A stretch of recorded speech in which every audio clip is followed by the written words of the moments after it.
সামনেই তো গণেশ পুজো এগিয়ে আসছে। এবার গণেশ ঠাকুরের সবচেয়ে প্রিয় খাবার কি? অলরেডি শুরু হয়ে গেছে ভাই। সরস্বতী পুজোর মতো ব্যাপারটা, জানো তো, সকলের বাড়িতেই এরা গণেশ চতুর্থী পালন করে।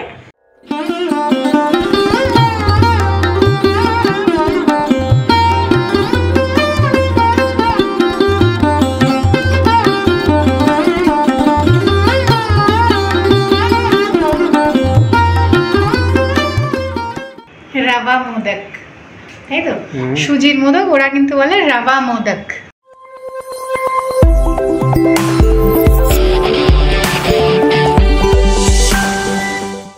ভেরি গুড আফটারনুন সকলকে, ওয়েলকাম ব্যাক টু গানি আড্ডায়। আশা করি সকলেই একেবারে সুস্থ আছো। সামনেই তো গণেশ পুজো এগিয়ে আসছে। এবার গণেশ ঠাকুরের সবচেয়ে প্রিয় খাবার কি? কি কি তুই বল। মোদক। হ্যাঁ, মোদক।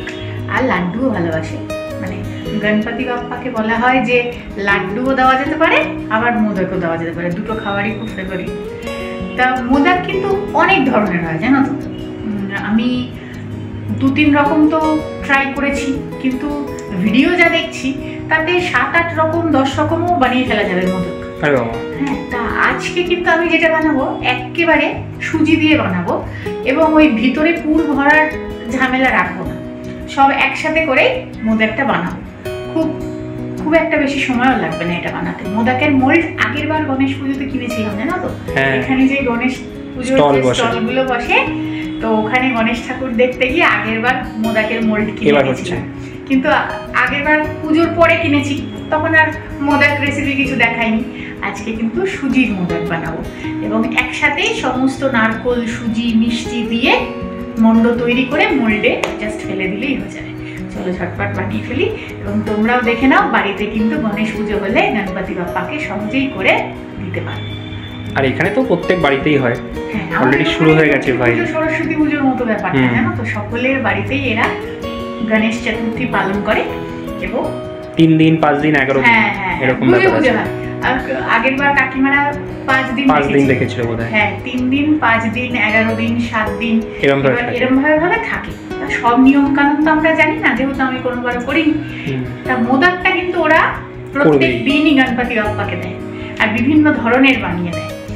তো আজকে আমি যেটা দেখাবো খুব ঝটপট বানাবো, চলো বানিয়ে ফেলি।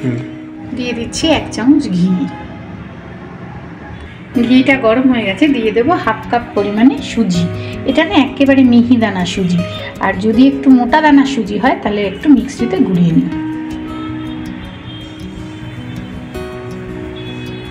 সুজিটা হালকা লালচে করে একটু ভেজে নেব। গ্যাসের ফ্লেম কমানোই থাকবে, জোরে ফ্লেম দেওয়ার একেবারে দরকার নেই, পুড়ে গেলেই গন্ডগোল, রংটা পাল্টে যাবে।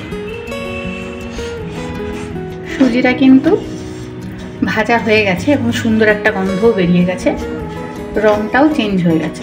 হ্যাঁ, আর একটু 2-3 মিনিট হোক, আমি ড্রাই ফ্রুটসগুলো আলাদা করে নিই। এরকম আমার ঠাকুরের এখানে কত জমেছে, এখান থেকেই আলাদা করে নেব এবং একটু কুচিয়ে রাখবো। মেশাতে হবে এর মধ্যে? হ্যাঁ, দিলে মুখে পড়লে ভালো লাগবে। অনেকটা লেগে যাবে। আমরা তো এগুলো এমনি রান্নায় খাই না, মিষ্টি রান্না যেগুলো নিরামিষ তাতেই ঠাকুরের প্রসাদটা খাই। 1/2 কাপ সুজির সাথে 1/3 পরিমাণে ডেজিকেটেড কোকোনাট দিয়ে দেবো। নারকেল কুড়িয়ে দিলেও হবে। হ্যাঁ, আসলে প্যাকেটগুলো হয়ে যাওয়াতে সুবিধা হয়েছে তো, নারকেল এনে কোরানো, আর এটা কোরানোই থাকে। রান্নার ক্ষেত্রে অনেকটা সুবিধা হয় না মেয়েদের, ওই জন্য ব্যবহারও বেশি হয় ডেজিকেটেডটা। ঝটপট হয়ে যায় জিনিসটা।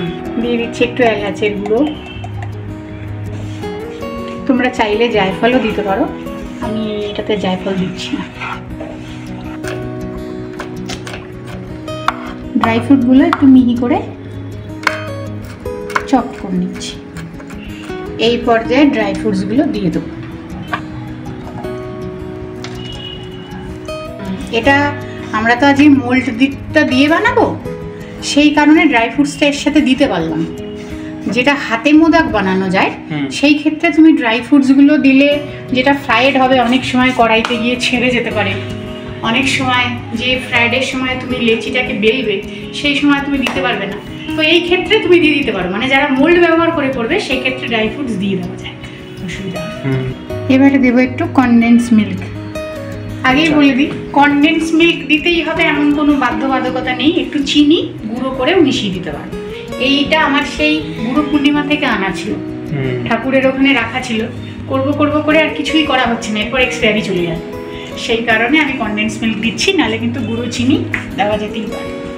মিষ্টিটা যে যার স্বাদ অনুযায়ী যতটা খাবে সেইভাবে ব্যবহার করবে।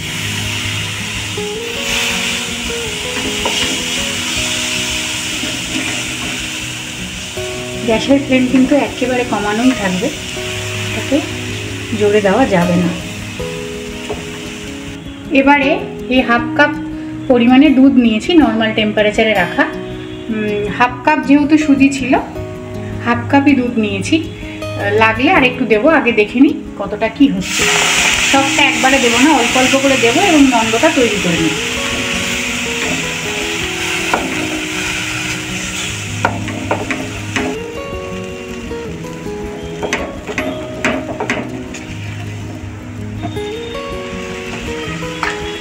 পুরোটাই দিয়ে দিলেন? হ্যাঁ, হাফ কাপ আপাতত দিয়েছি, লাগলে একটু দেবো। আর একটু কনডেন্স মিল্ক দিলাম। আমার তো রান্না করতে করতেই অর্ধেক চাখা হয়ে যায়, জানো তো। চাখার লোক পাশে ভিডিও করতে করতে দাঁড়িয়েই থাকে, চেখেই বলছে আর একটু দাও, নাহলে হবে না। একটু মিষ্টি লাগবে। হ্যাঁ ঠিক আছে, লাগলে তো দিতেই হবে। আরও এখানে হাফ কাপ দুধ নিয়েছি, দেখি কতটা লাগে। বুঝে বুঝে মেশাতে হবে, তাই তো? হ্যাঁ, আর লাগবে না। 1 কাপ দুধের থেকে এতটা বেঁচে গেছে। মোটামুটি টেক্সচারটা এরকম দাঁড়াবে, এরকম ননস্টিক থেকে উঠে আসবে। হ্যাঁ, এর মধ্যে আমি একটু দেখতে সুন্দরের জন্য সামান্য ফুড কালার দেবো, চাইলে দিতে পারো, চাইলে নাও দিতে পারো। আর কেশর গরম জল বা দুধে ভিজিয়ে রেখে সেটাও দিতে পারো। যথারীতি আমি আজকে কেশর ভুলে গেছি,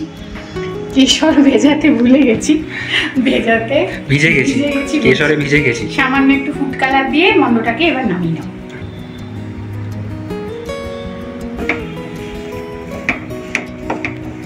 একটু কালারটা চেঞ্জ হয়ে গেছে, এইবারে আমি এটাকে একটা প্লেটে নামিয়ে নেব।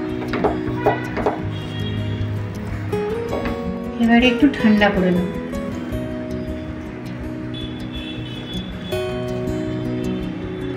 একটু যাতে তাড়াতাড়ি ঠান্ডা হয় না, একটুখানি ছড়িয়ে দিই। এই যে সেই মোল্ড কিনেছিলাম জানো, ব্যবহার কিন্তু করিনি, এই করবো এবার। আচ্ছা, এটা কিন্তু খুব একটা আবার ঠান্ডা হয়ে গেলেও হবে না, তাহলে শক্ত হয়ে যাবে। হাত দিয়ে ধরা যায় সেই রকম অবস্থায় থাকতেই বানিয়ে ফেলতে হবে। প্রথমে মোল্ডের গায়ে ঘি লাগিয়ে নেব। এবারে যেরকম ভাবে তুমি ডেকোরেশন করতে চাও সেগুলো আগে মোল্ডের গায়ে দিয়ে নেব। এটা কি করেছো? এটা পেস্তা, এটা কাজু, আর এটা গোলাপ ফুলের পাপড়ি। গোলাপ ফুলের পাপড়ি দেবে?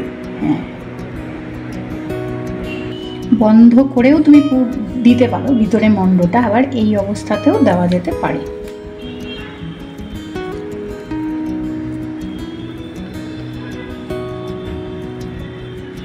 বেশ বড় বড়ই হবে গো, মোলটা খুব একটা ছোট না কিন্তু।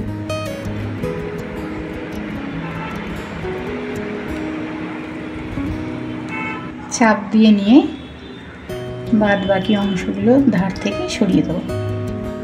একটু চাপ দাও।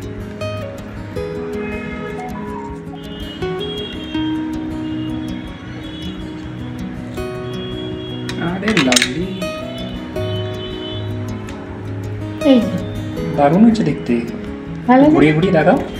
হ্যাঁ দেখাচ্ছি, এই যে এই। বাহ, এক্সেলেন্ট। শোনো, মোল্ড দিয়ে করলে কোনো অসুবিধাই নেই। মেন হচ্ছে মণ্ডটা, না মেন হচ্ছে তুমি কিরকম টেক্সচারটা রেডি করছো।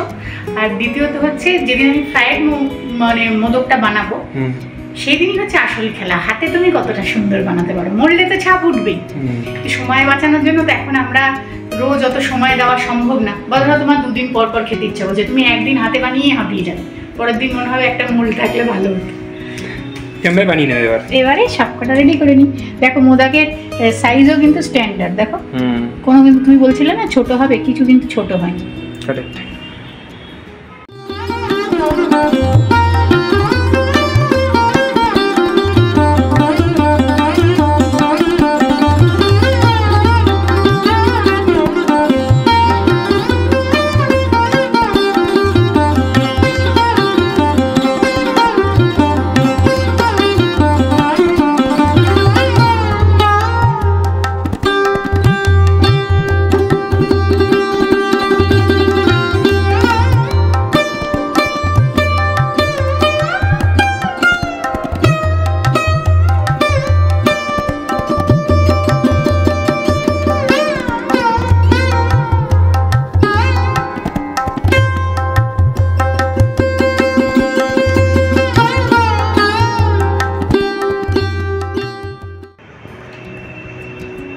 পারফেক্ট। রাবা মোদক, তাই তো? সুজির মোদক, ওরা কিন্তু বলে রাবা মোদক। একেবারে রেডি। এই হাফ কাপ সুজিতে 11টা মোদক হয়েছে, দেখো। হ্যাঁ 11টা, কেন আজকে আমরা এখনো একটাও খাইনি। 11টাই হয়েছে হাফ কাপ সুজিতে, তাহলে 11টা মোদক দাঁড়াবে। হ্যাঁ, এবার মোল্ডের সাইজের ওপর নির্ভর করবে, যাদেরটা বড় কম হবে, বা ধরো যাদেরটা একটু ছোট মোল্ড তাদের হয়তো একটু বেশি হবে। ঠিক আছে, ভিডিওটাও তাহলে আজকে এখানে রাখছি। ভালো লাগলে একটা লাইক করে দিও। আর গণেশ চতুর্থীতে বেশি কিছু তো লাগে না, বাড়িতে একবার সকলে বানিয়ে খেও। আজকের মতো এতটুকুই। পরের দিন আবার দেখা হচ্ছে নতুন ভিডিওর সাথে।